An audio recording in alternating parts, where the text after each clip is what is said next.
साथियों, हमारी सरकार किसानों के कल्याण के लिए, खासकर छोटे किसानों के कल्याण के लिए देश के कृषि जगत के हित में, देश के हित में, गांव गरीब के उज्जवल भविष्य के लिए पूरी सत्यनिष्ठा से, किसानों के प्रति पूर्ण समर्पण भाव से, नेक नियत से ये कानून लेकर आई थी। लेकिन इतनी पवित्र बात, पूर्ण रूप से शुद्ध किसानों के हित की बात, हम अपने प्रयासों के बावजूद कुछ किसानों को समझा नहीं पाए। भले ही किसानों का एक वर्ग ही विरोध कर रहा था, लेकिन फिर भी ये हमारे लिए महत्वपूर्ण था।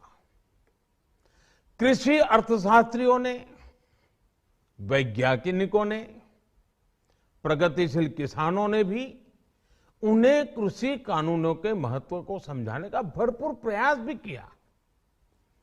हम पूरी विनम्रता से, खुले मन से उन्हें समझाते रहे। अनेक माध्यमों से व्यक्तिगत और सामूहिक बातचीत भी लगातार होती रही। हमने किसानों की बातों को, उनके तर्क को समझने में भी कोई कोर कसर बाकी नहीं छोड़ी।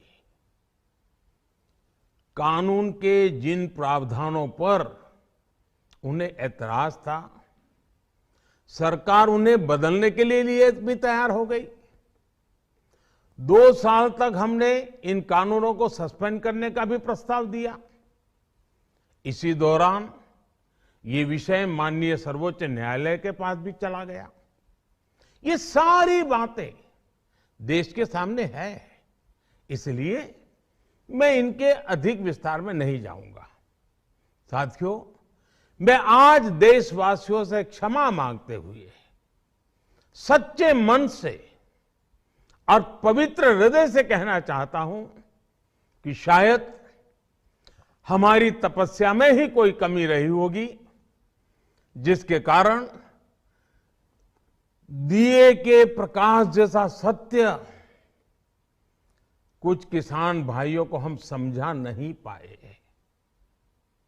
आज गुरु नानक देव जी का पवित्र प्रकाश पर्व है। ये समय किसी को भी दोष देने का नहीं है।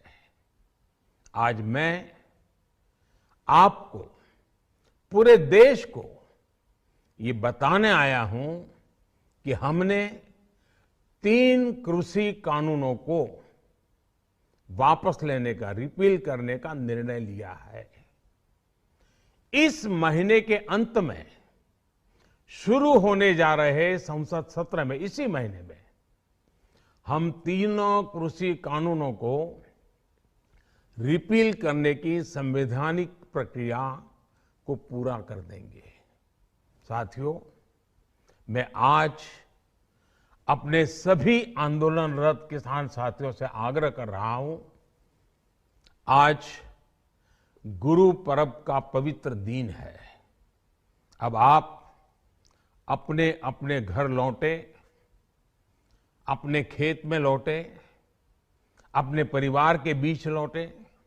आइए एक नई शुरुआत करते हैं, नए सिरे से आगे बढ़ते हैं।